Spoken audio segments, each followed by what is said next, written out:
Matur nuwun. Mbok ya sing eling budaya. Hey hey.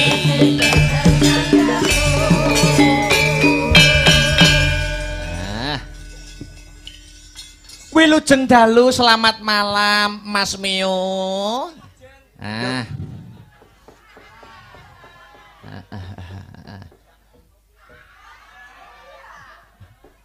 Wis muni urung? Halo. Muni. Cah-cah HR jarak. Jarak.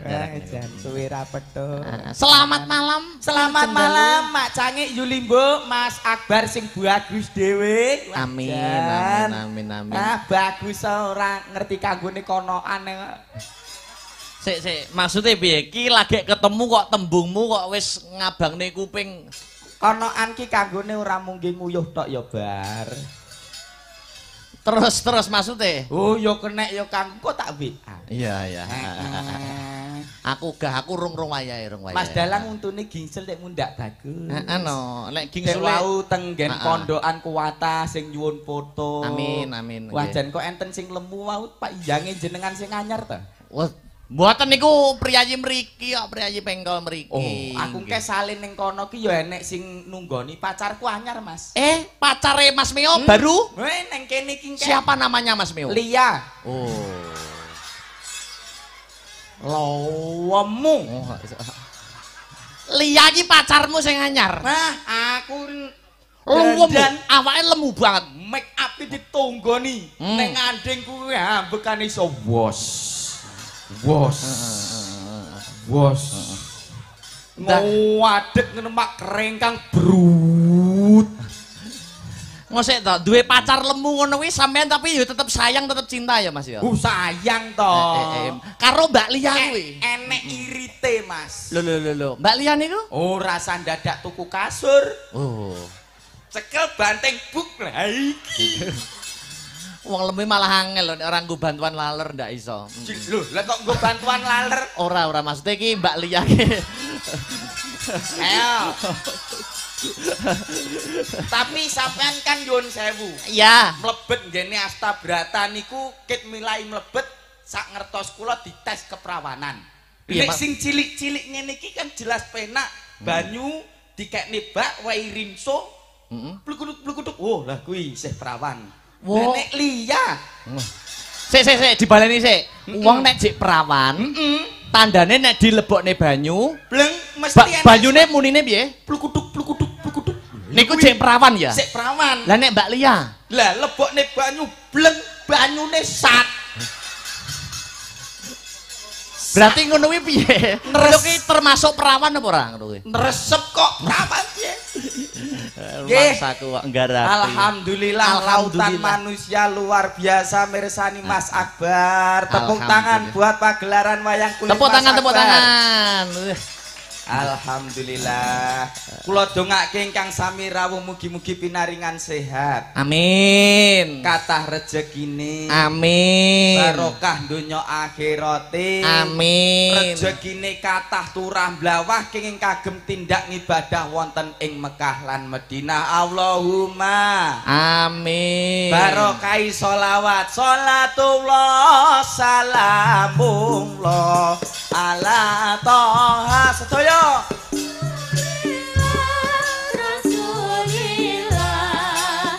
Sholatullah salamullah ala yasin habibillah.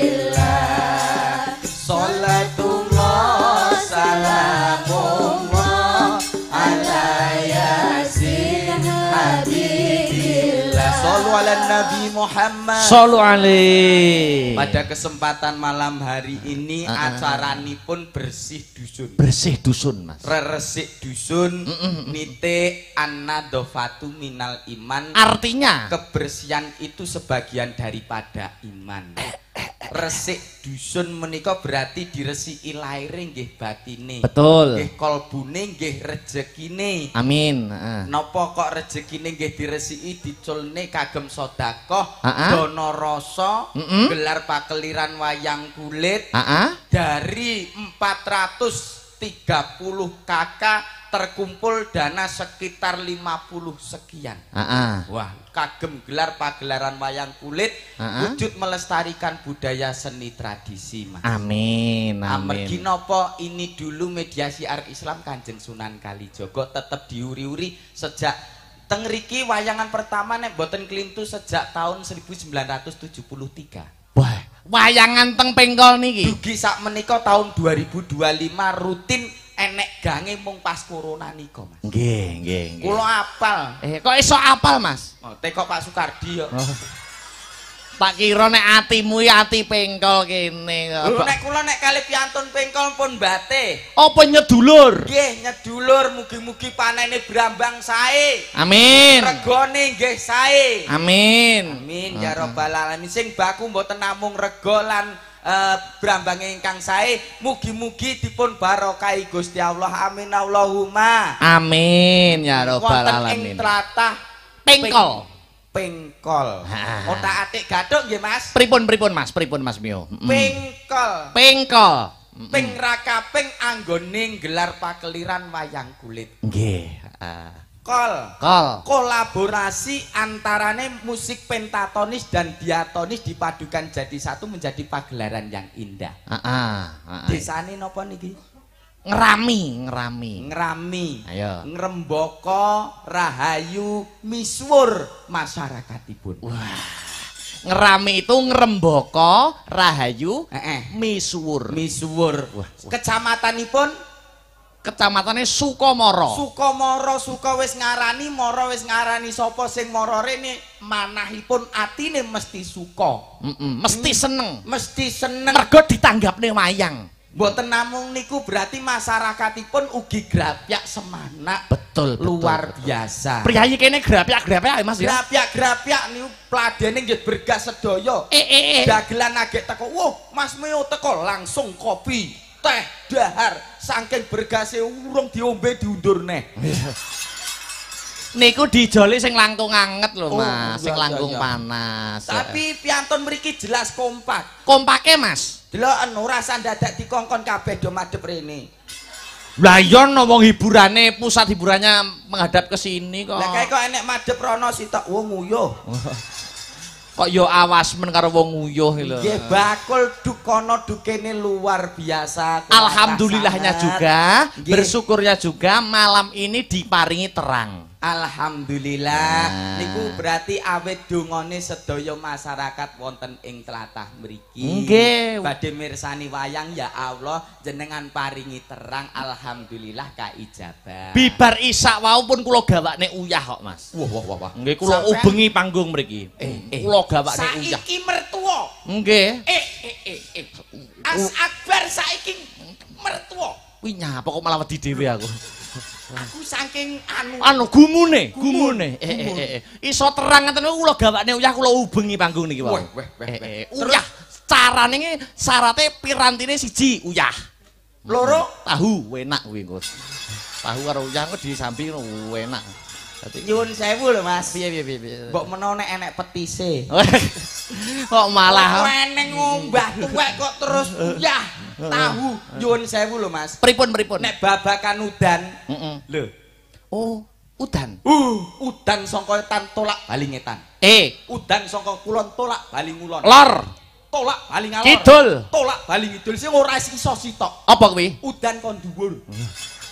Mesti jeglok. Terus ora dhewe ngejak kancane lho mesti. Ngejak kancane akeh. Aku dhewe lambeku keploh. Nek lambemu kuwi tangi turu wis udan terus kuwi. Ayo.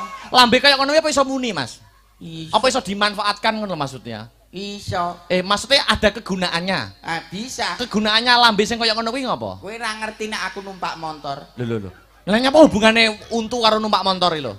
Aku nek numpak motor suarane lambeku kaya gendul kena angin. Piye kuwi? Wak. Bianterne wer iso pak. Ngono ya? Nggih, nyuwun sewu lho Mas. Pripun? Ngono kuwi aku ya tau kuwirangan kok. Lho, masalah apa? Pas tuku tiket sepur ning stasiun. Ngelungke dhuwit ning loket tangan urung teko nggon untu mecahke kaca. Kuwi jenenge untung gragas kuwi. Ayo kuwirangan ya asem. Tapi nak ngono kuwi maksudmu dalam berumah tangga ngono ki aman ya Mas? Aman. membangun rumah tangga. Oh, ora ngerti spesiale wong untu monyong sampean. Lho, spesialisnya untu monyong niku napa? Apa mencium irung-irung kena lambes mak. Kauri. Ngono ya. Ki sindan-sindan iso malah kiri-kiri. Rumangsa. Sinden sakmene mbane jagoku ya sitok. Apa? Yuku pinggir dhewe kali. Kok ketoke kok anu to, mempunyai hubungan sama sinden pojok dhewe to sampean iki? Lah hubungan piye liyane nyinden terus kono maca mantra. Sinden pojok niku? Heeh. Maca mantra piye lho? Lah kono piye diluk-diluk masuk angin. Terus lupute ngono wis mlemet kene madarane. Terus engke wis mudhun engke mbuh mending beser mbuh. Ya letaknya di pojok, nanti ono omoleh yuswane pun sepuh, dadi umpamane masuk angin dulu umrah. Tapi ya matur nuwun, pesinden ingkang sepuh menika anggone nyecep uyah niku ibarate pun langkung kathah timbang sing nem-nem. Betul. Terus setiap pagelaran wayang kulit mesti enten ingkang sepuh, ingkang tuwa. Wong tuwa niku wis tau dadi cah nom, ning cah nom urung tau dadi wong tuwa. Oleh karena itu kita harus menghargai setiap orang tua. Betul. Apalagi orang tua kita sendiri. Kuwi wajib ta. Wajib. Cak lupute dinggo nyinden nggo tuwek-tuwekan karo dinggo tunggu cok bakal, Mas. Kok nemen-mene lah sing ujubne sapa nek ra si tuwek mosok sing nom ya para ahli agama teng pengkol mriki to mosok dadak sinden Astabrata kok iso ngujubne selametan ujug pak tamet lho juk engke terus deloken nyuwun sewu pripun nek lenggah ngene ketoke gatel mbombo arep ngukul kan ora penak dadi njur kono ngene pripun nek lenggah piye nek lenggah nek lungguk plek ngene iki arep ngukur kok ora penak akeh men wong terus iya wis tak kukur ngene nek mau ngematne kok ngantek tekan kono lha kula ngematke keke ngandhap wae liya ya isih melek ya kowe munggah panggung apa piye jepluk apa ora jan nganggo rasukan apa to Mbak Liai sing nganggo rasukan apa iki biru padha karo terop kowe kira-kira klambine turahan terop. Iya, wah lah kuwi kae iki dadi ontran-ontran kok. Piye. Bekas sepanduk iki dienggo klambi karo Ria. Oh, bekas spanduk. Bekas sepanduk. Lah bekas spanduk biasanya nek tulisane to. Sepanduk kolam renang. Dadi begitu dienggo ngene iki lha kok pas kene enek tulisane. Tulisane piye? Kedalaman 50 meter ngene. Wah, iya. Dah neo. Lha wingi enake malah apik neh. Apike? Bekas sak kebo pupuk mbombo. Heeh. Lah kene iki lha kok enek tulisane berat bersih 50 kg. Nganggo ngono kuwi ya. Dinggo sing ngisor nggih rok. Lah jaremu nak Mbak Lia pacarmu. Kowe ya aja gelem kalah nganggo bekas spanduk, nganggo bekas pamflet no. Iya tahu. Oh tahu. Tak nggo kathok ngene iki malah enek tulisane kok. Apa? Jangan digancu. Ya apa? Lho tenan bekase nggene pupuk nika lho. Sinden-sinden Astabrata buahnya. Luar biasa, ayu-ayu. Ayu-ayu. Ngene iki teko omah bojoku kudu tak pateni.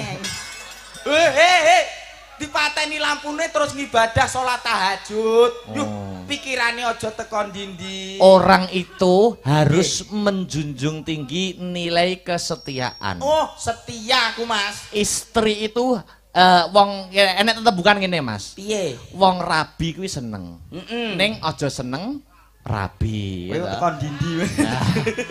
Siji dinggo selawase Mas. Nyuwun sewu kula dereng rabi nyuwun sewu. Ning kula namung penyambung lidah karena dalang itu penyambung lidah dari para sesepuh, para senior gitu. Setia itu perlu kok. Oh, perlu Mas. Luar biasa. Wah, wong nek ora setia biasane ngentut ae ngono. Iya. Ibaratnya Mas, ada perumpamaan cinta itu buta. Cinta itu buta. Ibaratnya sak elek-eleke bojomu. Nek kowe ana dalan petuk cah wedok ayu, buta, meremo ning bali ning omah. Dengan prinsip ora ana wong wedok ayu sak liyane bojoku. Ngono kuwi lakonono. Lah iya, wis tak kandhani kowe iki krungu apa ora kuping. Lho. Kok malah ngandani aku. Mas, pripun?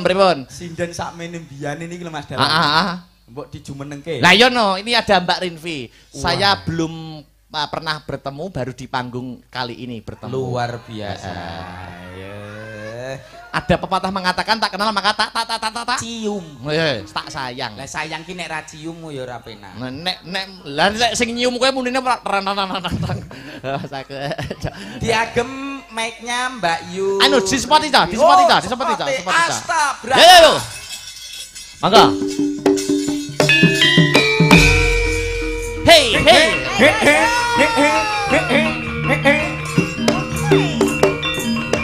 Bayo. So kaya kelir.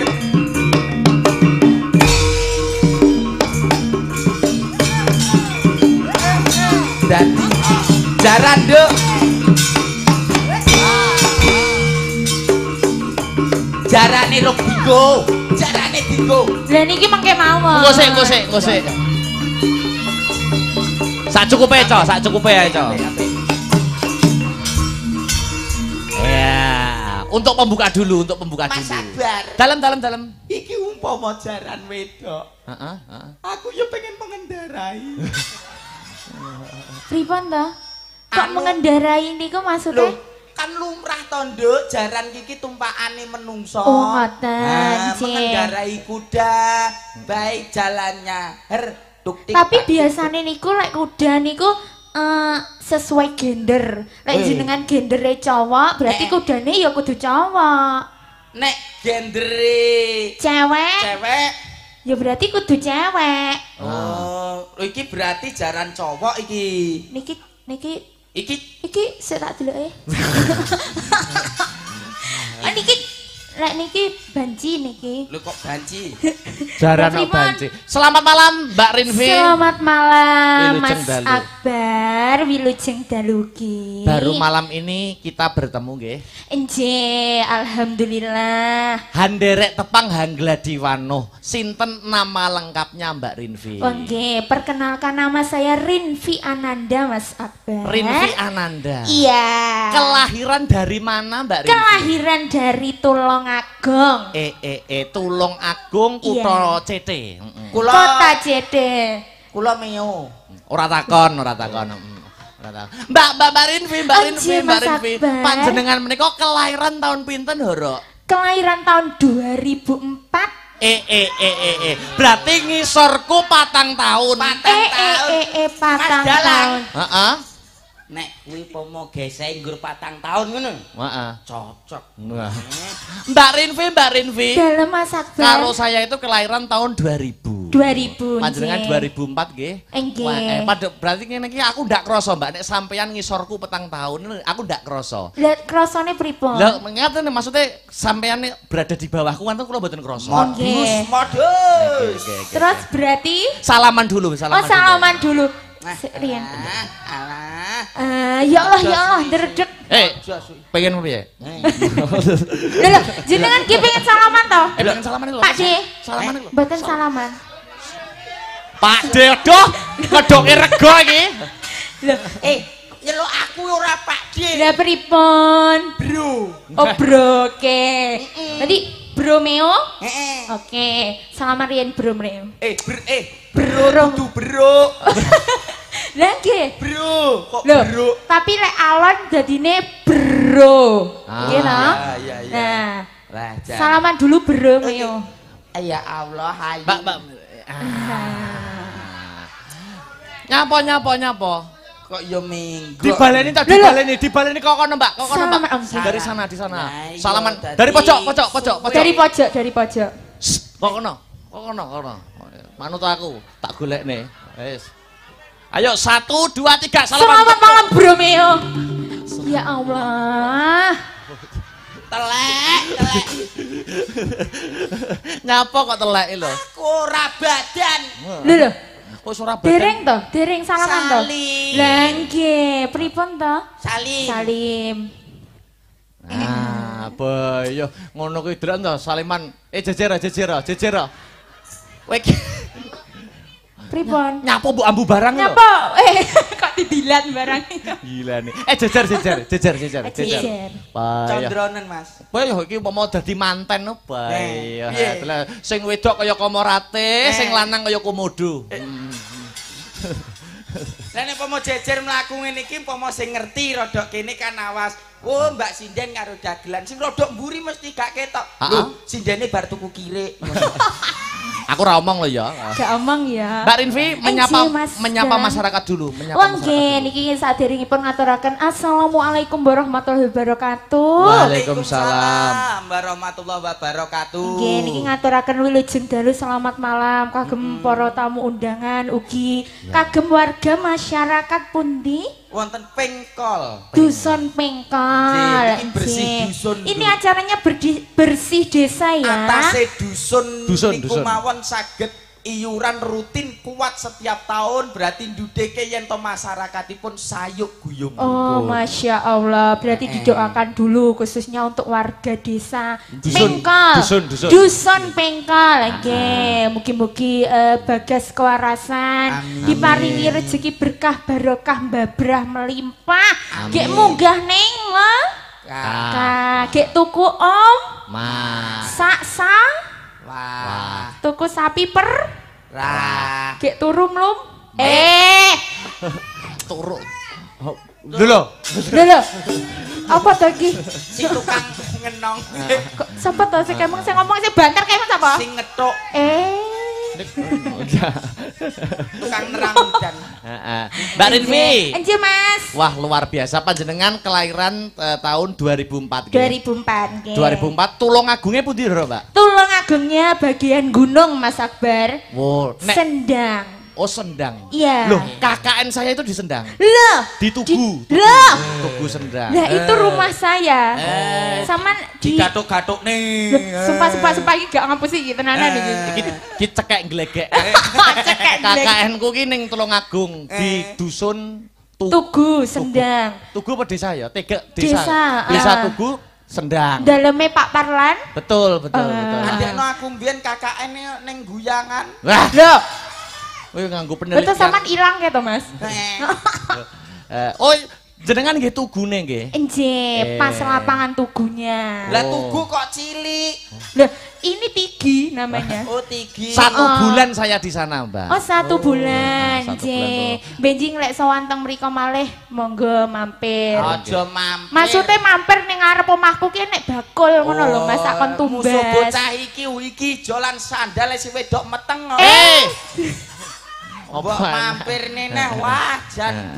Ayo saiki ngene. Saiki ngaturke tetembangan. Aku pengen nyicipi suarane Mas Mio. Ayo. Aduh. Lambene kok medhe silit pitik. Jaremu nyicipi, Mas. Suara.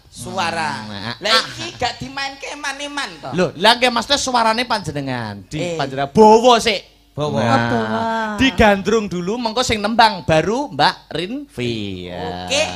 Bawa apa wis sembarang pelok. Tak gandring ya. Lho gandrung nek gandring ki pitik apa piye kok digandrung? Gandring bareng. Lam tilam. Iya. Perjiwatan pagulingan. Wah, sing lanang entuk anugerah sing wedok musibah ya. Ben pisan-pisan ngrasake musibah. Nggih. Ya. Gandese luwese aduh nimas dalange pengen. Ki lho aku entuk WA. Pripun? Saking Bumeo. Loh. Ayo, wes iki wes bahaya iki. Iki mesti adu-adu lho, Bro. Bumeo. Lah iki lho. Nyapa? Mas Akbar, mangke rampung wayangan Meo mang pateni, kula kalih jenengan mawon. Oh. Lah, dah. Dita. Nah iki lho. Diwaca. Oh, lha iki lho. Bar engko urip noneh. Wong mati. Masane. Ayo. Cah-cah yo gelem. Aku ki repot lho duwe bojo ayu. Tak tinggal ngomah engko disuluh tangga. Jak tanggapan ge kerayan yoga. Ayo. Ning kuning lancen lian ayune blebese haduh nimas inten-inten pun kakang dewe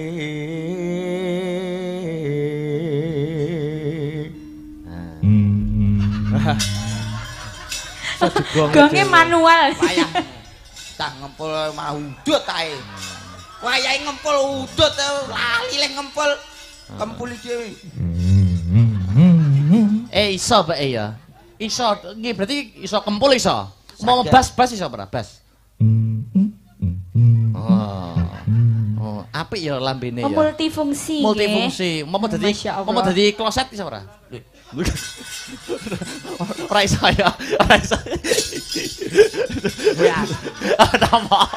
nyapa terus cangkem arep mbok uyuhi ora ndak ayo kudu gelut ayo ora Mbak Rinvi nggih Mas Akbar hanembang supados hanglipur para marga masyarakat mapan wonten ing Hapengkol ya Hapengkol nggih dadi perkara anu Mbak nggih niki wonten pamundutan liwung kalih ninggal katresnan paduka panjenengan milih ingkang pundi nggih ninggal katresnan mawon nggih Mas Akbar ninggal katresnan nggih digarap jaranan pareng nggih ninggal katresnan engko nek wis suwuk ya ta nek wis suwuk solah jaranan di bocah iki ketoke wis moh karo menungso dateng napa lho atase nyanyi njaluk digarap jaran lho maksudnya iramanya jaranan nggih njaluk digarap jaran mboten njaluk ditukokne jaran ngono Mas ketokno ciri khas Tulung Agungmu Mbak siap ciri khas Tulung Agung tidak ada lain yaitu adalah hasine rewe aku tahu goleki ciri khas petuk ciri kabeh yo coba kaya ngapa ninggal katresnan bersama Mbak Rinvi sapa mau Rinvi Mewati lho kok yo ngeleh-ngeleh jeneng ki yo kok nyap Ananda nggih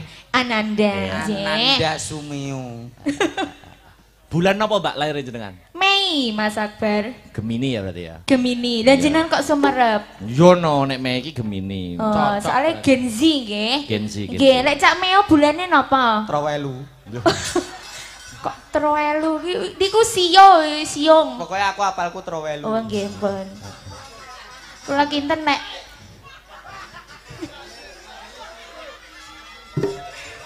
oh soalnya gisul soalnya nggih gisul kok sak cangkem kabeh lho niku bahasa halusnya ginsol wis apalku lahir tahun piro Trowelu yo coba kayak ngapa ya digarap jaran ninggal katresnan bersama Mbak Rinvi Ananda Made in Tulung Agung yo coba Asta Brata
Dihabiskan. Yo.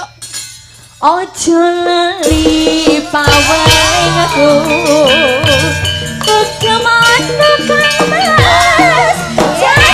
Janji aku kang satya satu Hey!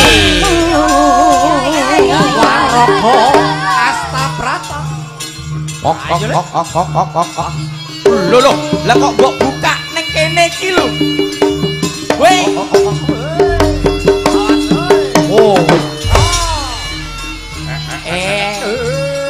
Bojara. Sang trongko take.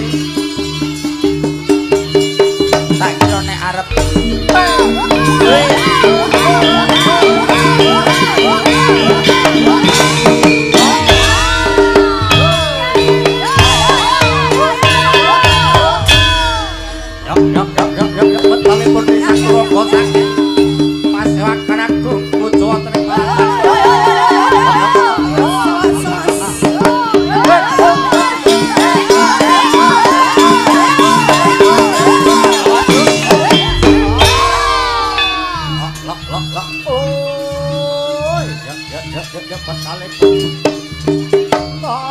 Awas. Wah, jarane lanang kesenengan.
ganongan. Batalipun risang pati bujangga anom. Ingkang ngrebeki bidalih para wadya saking Bantarang Eda. Komplit. Oh, ganongan. Ganong. Wah, iki. Yuk. Ganongane cilik kaya roti. Totalitas luar biasa. Waduh, arti tali enek sanggule. Ubetno oleh gulu, Nduk.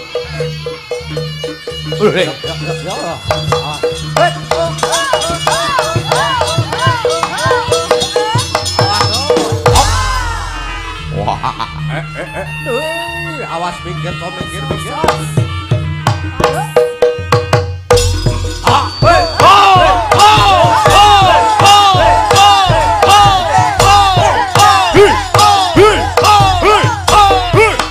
Ayo senggak kabehnya.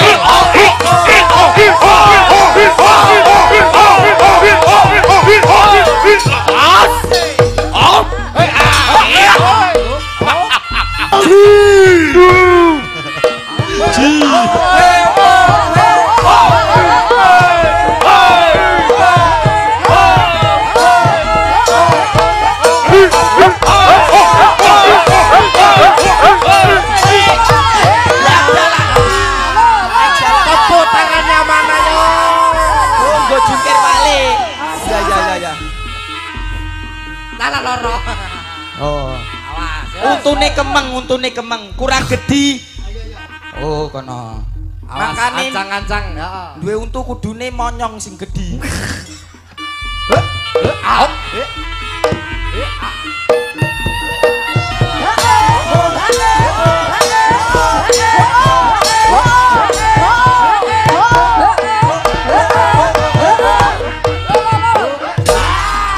Jungkir balik oleh ning aja menek. Engko suwek. Jarike iki lho, Dik. Ayo. Hop. Alon.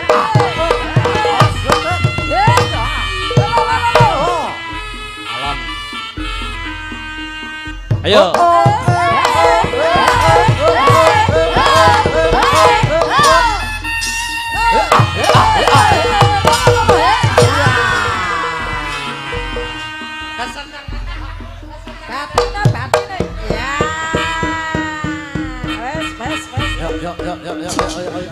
Kleru Mas, kleru.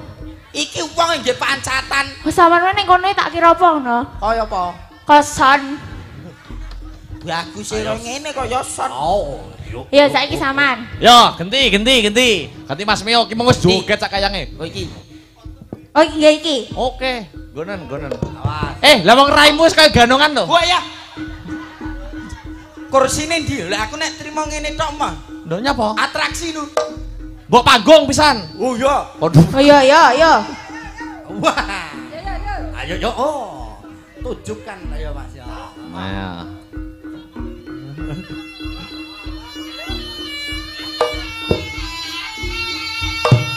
Awas.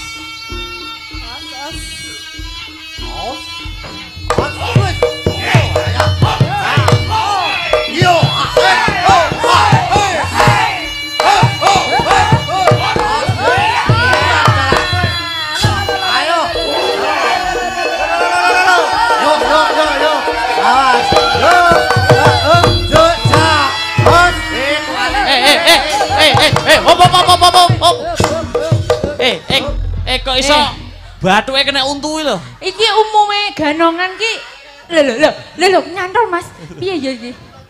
Kok lha ya kok kowe buta cakil umume lek nggawe ganongan ngene ya. Lah iki ngene. Ra mentolo nyawang aku. Mas iki men Golek tepak. tangan sak emplokan. Heeh. Kok iki diumbah ping 7 ya? Kirik. Ayo coba kayak kamu. Yuk. Oh. Hei. Oh.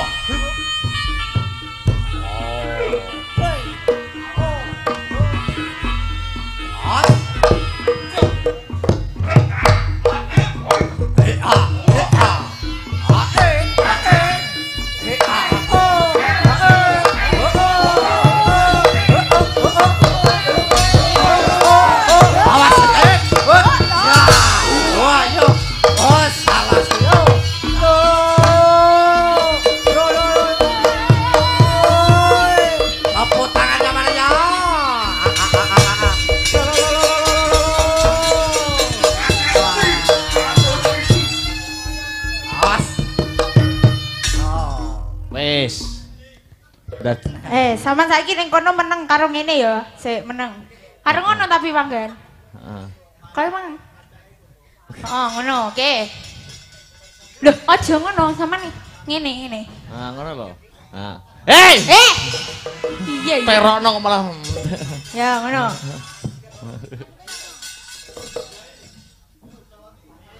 Bae yo aku.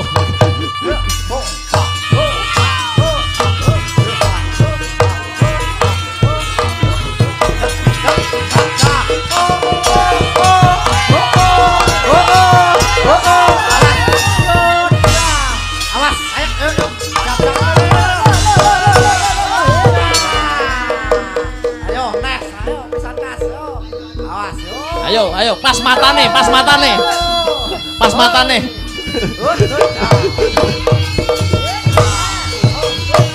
Ayo, ci.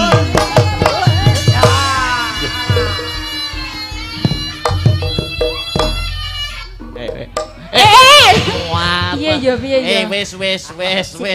Wayang ku remuk kabeh engko. Ya ora apa-apa apa mau rusak ning kene berarti kan sitok tak pek.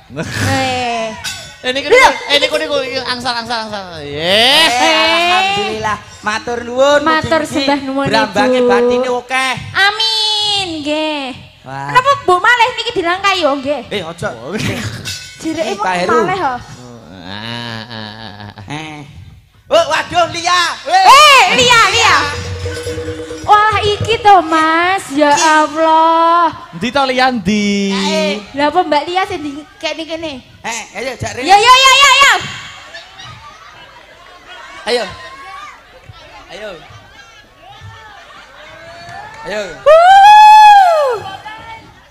Ayo.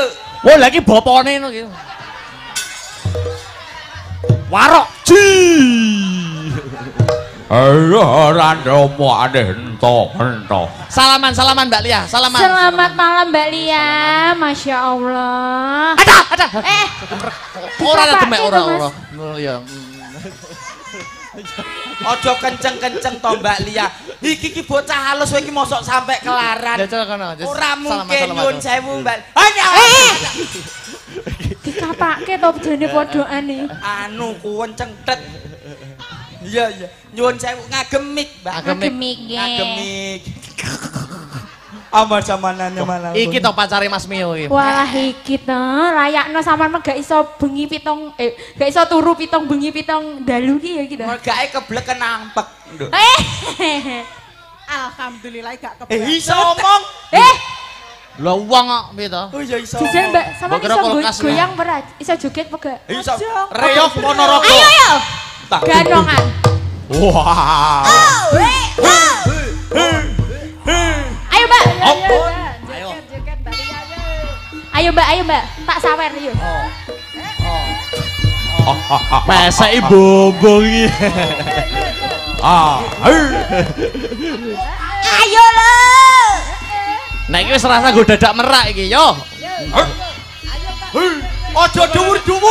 Aja dhuwur. Aja mbok terone. Aja mbok terone. Mengko kodoke mlebu. Gak apa-apa semene wae. Tapi kae kan nggo katok jero.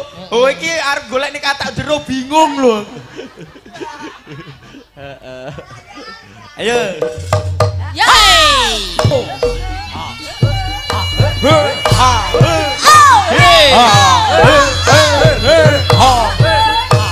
Sumo. Hop.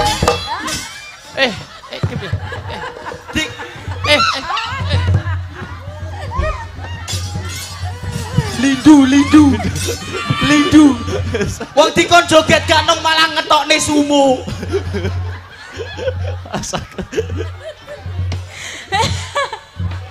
Wes makasih Mbak Lia.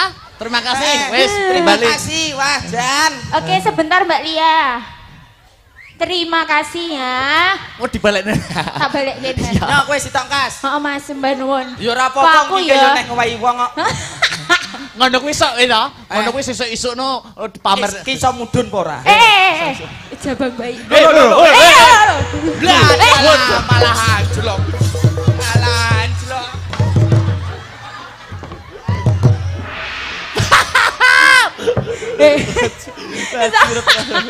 Kon ki nyapa kok.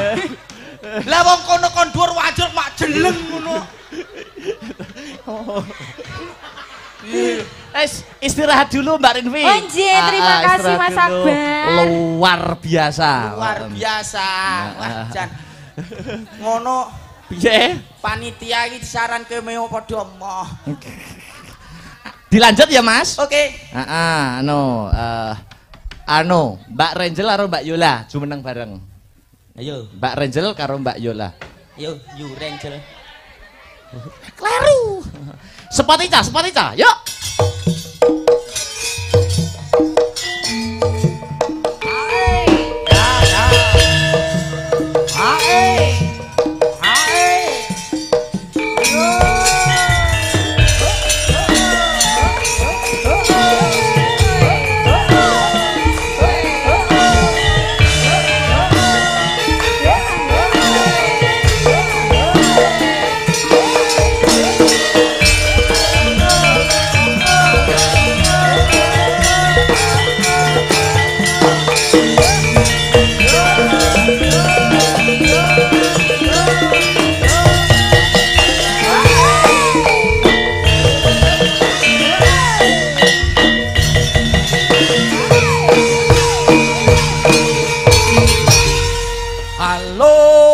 Halo Bandung, ibu kota periakan. Halo Bandung, kota kenang-kenangan. Sudah lama beta tidak berjumpa dengan kau. Sekarang telah menjadi lautan api, mari bung rebut kembali. Wilujeng dalu selamat malam Mbak Renjel. Iya, Wilujeng dalu selamat malam Mas Akbar. Wilujeng dalu juga untuk Mbak Yolanda. Selamat malam Mas Akbar. Iya. Wilujeng dalu Mas Akbar. Ya. Lama tidak jumpa sama Mbak Renjel sama Mbak Yolanda. Ya lama sekali ya Mas ya. Sudah berapa tahun? Berpuluh-puluh tahun ya Mas. Nggih, ya, ngaten iki nek kula ndalang ditunggoni Mbak Renjel semangat kula tambah 30%, Mbak. Napa nggih? Kajarine Renpi. Mukidi. Ya ngono ki ndak apa-apa ya Mas ya. Ndak apa-apa, ndak apa-apa. Ning dhuwur ngene iki ora apa-apa Mas. Ora masalah. Umum ngono ki. Kok Mas Mio, Tun. ini sama-sama lulusan dari Institut Seni Indonesia Surakarta. Weton isi niki. Lek tengin jenengan. Nek Mbak Yolanda lek teng kula. Nggih. Nek niki di atas kula. Oh. Lah kowe apa lali? Napa? Aku rektormu lho. ya Allah. Kayak ambruk langsung isi langsung. Lho Mbak Renjel niki lho, juga mempunyai talenta yang luar biasa. Apa iki kok apa ya iso jaran? Mboten. Mas teh ora jaran. Lah, Upami ngendang pripun, Mbak? Wah lah iki. Wah. Langgam nih. Oke ya? Langgam oke. Oke. Pindah ngarep cemplon Mas sing usung-usung ben cemplon. Boten kula sing mandap. Boten mengke eman-eman jenengan nek Eman-eman, ya. kula boten percaya kalih kanca-kanca kula. Kowe kok mudhun nggih krayan cacah bar malahan. Ngono ya. Anu to ganas-ganas ngono ya. Ini. Astabrata ya ganas-ganas to. Kamu pengen tahu bagaimana suara buaya? Bagaimana Mas? Selamat pagi sayang. Oh ngono to. Tak ning ndi? Nah, ngono se alon-alon. Niki ndelok ajar nggih Mas Akbar kula. Jos. Iki mik. Mic-nya Mas tolong mic-nya. Mic vokal diubah tak. Bantal sindenya dipindah napa mboten? Oh mboten usah. Oh mboten usah. Saged Apa nggih. badhe lenggah teng jaran? Ya. Mengko sing ngendang Mbak Renjel, sing nembang Mbak Yolanda. Wes pokoke kita kupas potensi-potensi malam ini. Masing-masing luar biasa. Ya, langgam mawon. Nggih, mengke sing kedua bacotne Jaipongan ya Mas ya. Siap, oke. Oke, Dicek sik, Oke. suara kendangnya dicek sik. Saya cek dulu ya. Iya. Ini kulitnya saya cek dulu. Au. Kulit kendang. Oh, Mas kulit Akbar. kendang, iya. Sampean kok pikirannya ya. Pikirannya padha karo pikiranku. Ketatap untu Mas. Pikiranku padha Aku karo wis pikiranmu. bolak-balik. Coba, tak. Tak. Iya. Tak. Muni mboten. Mikir. Anu di unggahne Mas. Heeh. Gen. Heeh. Diunggahne mikir. Iki wis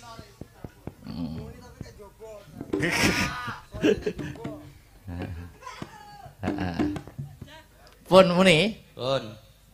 Sampun. Jajal tadi jajal tak. Pak Bambang. Ora usah. Tak ngono. Tak. Ya, deng. Dut. Ya wis ora apa-apa. Penting didut Mbak Renjel marah mangkosan. Iso. Aku kok lek merinding piye.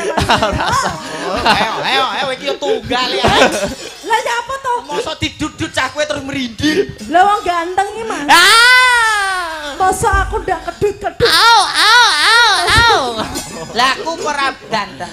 Aku kacek siteng nek ora anake Yumukilah wis ora. Yo, anu ya, langgam dulu. Podang kuning saja. Langgam. Niki berarti langsung buka celuk nggih? Buka celuk ditampa kendang.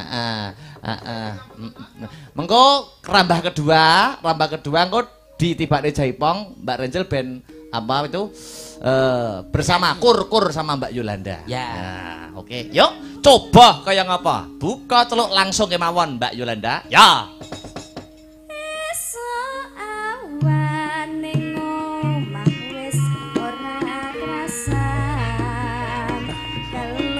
Tepuk tangan. Iki putri yo iso ngendang. Adekno adikku SMP meteng. Ora krasa iso awan nganti wengi. Neman yen nganti yo kangen. Tak sawan mencok ning depan. Kekancangan tak rindik sapa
Yo.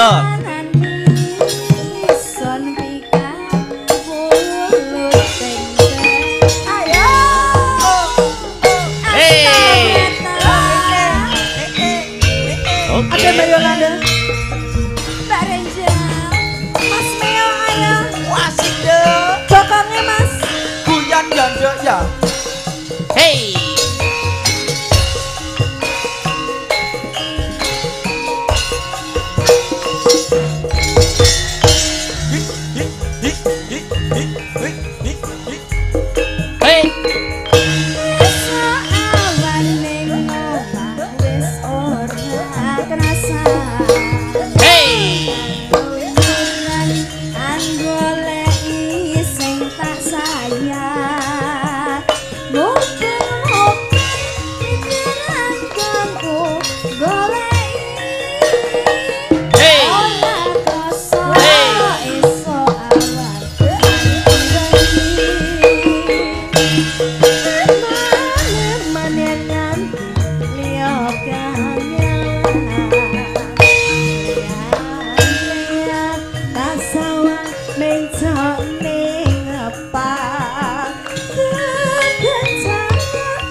Desa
Terima kasih Mbak Renjel, Mbak Yolanda. Luar biasa Mas Akbar. Undangnya diambil Mas.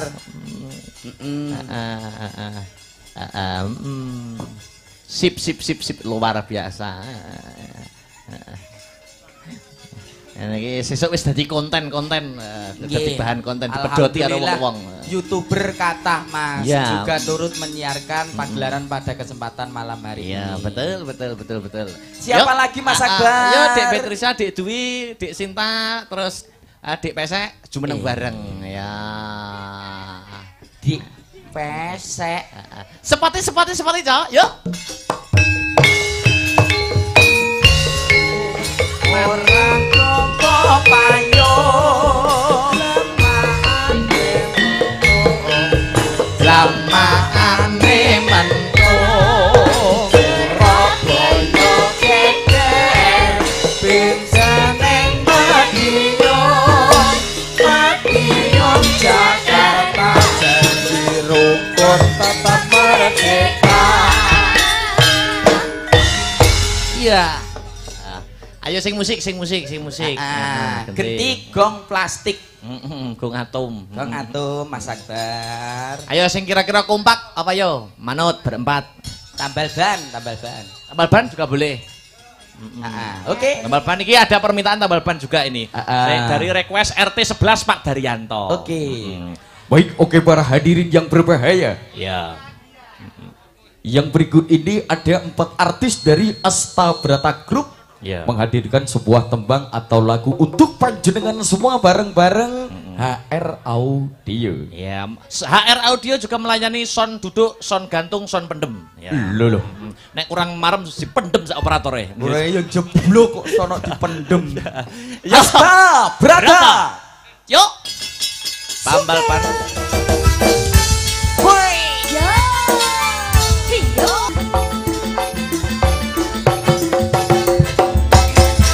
Terima kasih Mas Mio.